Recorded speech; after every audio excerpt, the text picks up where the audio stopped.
adik-adik sekalian, saya Miftah Nurhani Farida. Di sini saya akan mengajak kalian untuk belajar salah satu materi biologi. Yuk simak penjelasan materi berikut ini. Kali ini kita akan belajar mengenai komponen darah dan penggolongan darah. Namun sebelumnya kita harus tahu nih, apa sih darah itu? Darah merupakan jaringan ikat khusus yang terdiri dari sel-sel darah, trombosit, dan plasma atau matriks berupa cairan. Komponen darah terdiri dari 4. Yang pertama ada plasma darah, lalu ada sel darah putih atau leukosit, ada keping darah atau trombosit, lalu ada sel darah merah atau eritrosit. Komponen darah yang pertama adalah plasma darah.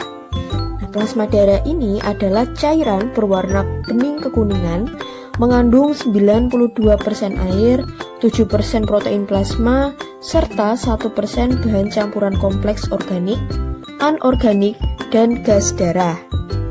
Yang pertama adalah protein plasma. Ada 3 jenis protein plasma yang utama, yaitu albumin, globulin, dan fibrinogen. Albumin memiliki peran dalam menjaga tekanan osmosis koloid darah. Selanjutnya ada globulin. Globulin ini membentuk sekitar 35% protein plasma. Lalu ada beberapa jenis dari globulin ini. Yang pertama ada alfa dan beta globulin yang disintesis di hati serta berfungsi sebagai molekul pembawa lipid, hormon, dan berbagai substrat lainnya. Jenis globulin yang kedua adalah gamma globulin atau imunoglobulin yang merupakan antibodi berfungsi dalam imunitas tubuh dan disintesis di jaringan limfoid. Protein plasma yang ketiga adalah fibrinogen. Fibrinogen ini berperan dalam pembekuan darah. Komponen darah selanjutnya adalah sel darah merah atau biasa disebut dengan eritrosit. Eritrosit memiliki karakteristik yang pertama, berbentuk seperti cakram dengan lekukan pada bagian sentralnya atau disebut dengan bikonkav. Yang kedua, berdiameter 7,65 mikrometer. Eritrosit juga dibungkus oleh membran sel dengan permeabilitas yang tinggi. Selanjutnya, setiap eritrosit mengandung 300 juta molekul hemoglobin. Jumlah sel darah merah pada laki-laki sehat sekitar 4,2 sampai 5,4 juta sel per milimeter kubik darah. Sedangkan untuk perempuan sehat itu sekitar 3,8 sampai 4,8 juta sel per milimeter kubik darah. Adapun fungsi dari sel darah merah atau eritrosit, yang pertama, mengedarkan oksigen ke seluruh jaringan melalui pengikatan oksigen oleh hemoglobin. Yang kedua, membawa karbon dioksida ke paru-paru. Proses pembentukan eritrosit itu juga disebut dengan eritropoiesis. Pembentukan dari eritrosit atau sel darah merah itu dibantu oleh hormon yang disebut dengan hormon eritropoietin. Selain itu, produksi dari eritrosit juga dibantu oleh beberapa hormon lainnya seperti kortison, hormon tiroid, dan hormon pertumbuhan. Lalu untuk peningkatan produksi eritrosit itu dapat terjadi karena tinggal di dataran tinggi. Yang kedua, gagal jantung yang dapat mengurangi aliran darah ke jaringan. Selanjutnya, kehilangan darah akibat hemoragik. Adapun faktor diet atau jumlah makanan yang dikonsumsi yang memengaruhi produksi eritrosit. Yang pertama ada zat besi, vitamin, dan tembaga. Komponen darah selanjutnya adalah sel darah putih atau leukosit. Karakteristik dari leukosit atau sel darah putih, yang pertama memiliki jumlah normal 5.000 sampai 10.000 sel per milimeter kubik. Kedua, lebih banyak beraktivitas di dalam jaringan. Ketiga, hanya bertahan di dalam sirkulasi darah sehari. Dan yang keempat, memiliki beberapa sifat. Yang pertama, diapedesis, yaitu mampu keluar menembus pori-pori membran kapiler menuju ke jaringan. Lalu sifat yang kedua, yaitu bergerak ameboid. Nah, bergerak ameboid ini mampu bergerak seperti amoeba, sehingga sel menjadi lebih panjang hingga mencapai 3 kali panjang sel awal dalam waktu 1 menit. Sifat dari leukosit ketiga yaitu kemotaksis. Kemotaksis yaitu pelepasan zat kimia oleh jaringan yang rusak yang menyebabkan leukosit bergerak mendekati atau menjauhi sumber zat. Jika leukosit bergerak mendekati sumber zat, maka disebut dengan kemotaksis positif. Jika leukosit menjauhi sumber zat, maka disebut kemotaksis negatif. Sifat leukosit keempat yaitu fagositosis. Fagositosis adalah mampu menelan mikroorganisme, benda asing, dan sel-sel darah merah yang sudah tua atau rusak. Jenis leukosit. Berdasarkan granula plasma, leukosit terdiri dari 2. Yang pertama ada leukosit granulosit, yaitu leukosit yang plasmanya bergranula. Contohnya neutrofil, eosinofil, dan basofil.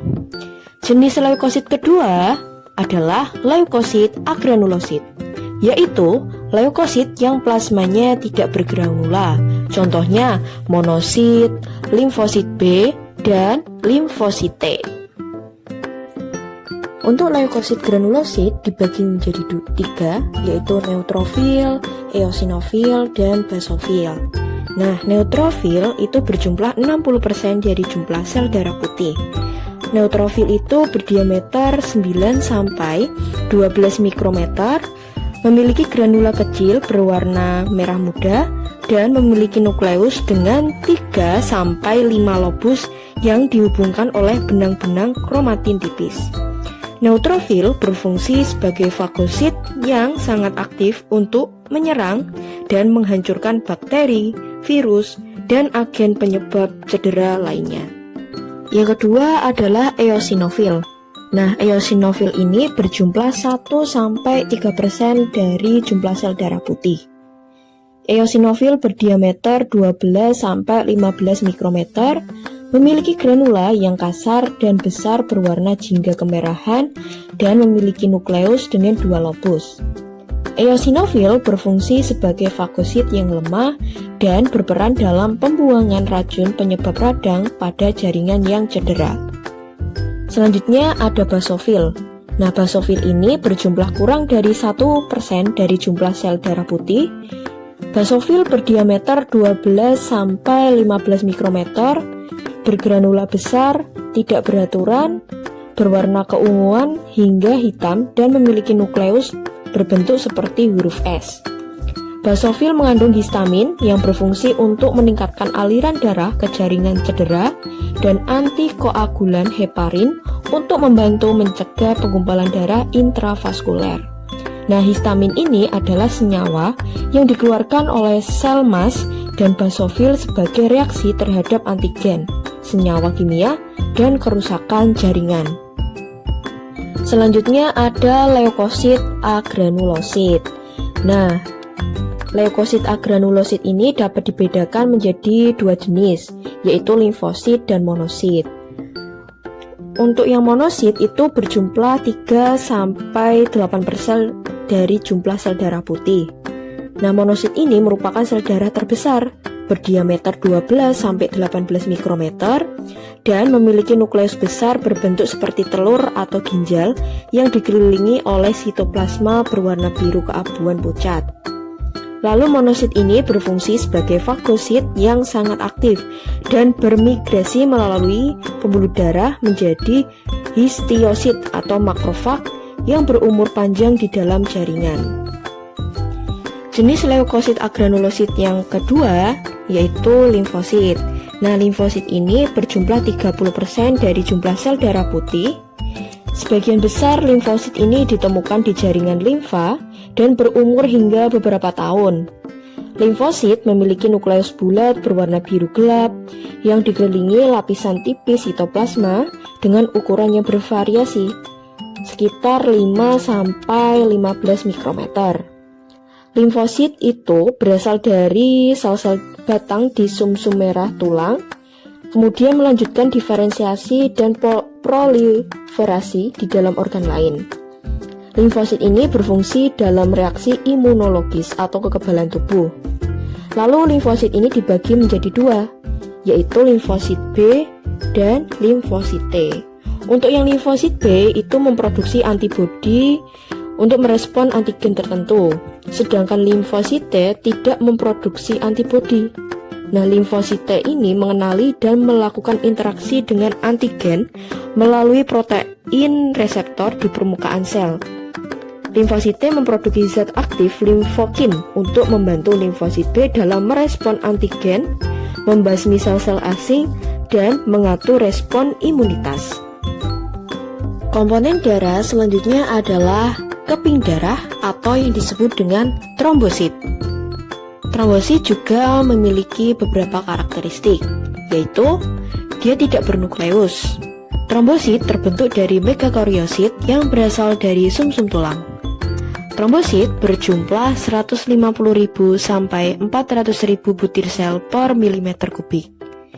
Lalu si trombosit ini berumur 5 sampai 9 hari. Trombosit juga memiliki fungsi, yaitu berfungsi dalam hemostasis atau penghentian pendarahan, perbaikan pembuluh darah robek, dan pembekuan darah. Selain itu, trombosit berbentuk tidak beraturan dengan ukuran setengah dari sel darah merah, dan sitoplasma dari trombosit ini terbungkus oleh membran plasma. Berikut merupakan mekanisme dari proses pembekuan darah. Nah, ketika kita luka, trombosit itu akan pecah dan mengeluarkan trombokinase atau tromboplastin. Selanjutnya, trombokinase ini bersama vitamin K dan ion kalsium akan merubah protombin ke trombin. Setelah itu, trombin akan mengubah fibrinogen menjadi fibrin. Setelah itu, luka akan tertutup.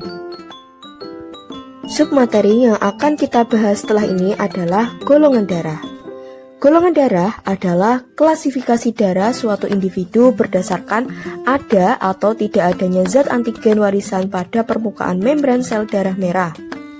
Sistem penggolongan darah ini dibagi menjadi dua, yaitu penggolongan darah sistem ABO dan penggolongan darah sistem RH atau rhesus.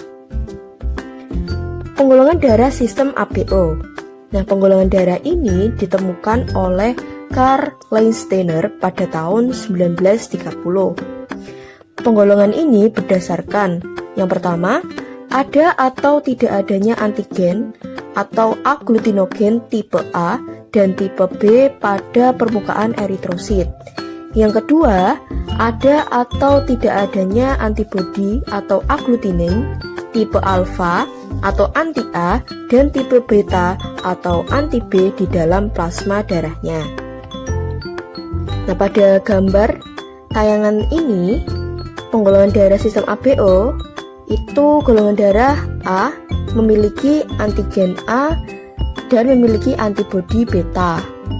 Golongan darah B memiliki antigen B dan memiliki antibodi alfa. Untuk golongan darah AB, dia memiliki antigen A dan B, tetapi tidak memiliki antibodi. Lalu golongan darah O, dia tidak memiliki antigen, tetapi dia memiliki antibodi beta dan alfa. Penggolongan darah tipe kedua yaitu penggolongan darah sistem rhesus. Penggolongan darah sistem rhesus ini ditemukan oleh Karl Landsteiner dan Wiener pada tahun 1940 setelah melakukan riset dengan darah kera rhesus atau makaka mulata. Penggolongan darah ini berdasarkan ada atau tidak adanya agglutinogen atau antigen RHD. Jika seseorang memiliki agglutinogen atau antigen RHD, disebut RH+ atau rhesus positif. Namun, jika seseorang tidak memiliki agglutinogen atau antigen RHD, disebut dengan RH- atau rhesus negatif. Demikian pembahasan kita kali ini. Sampai jumpa di video selanjutnya.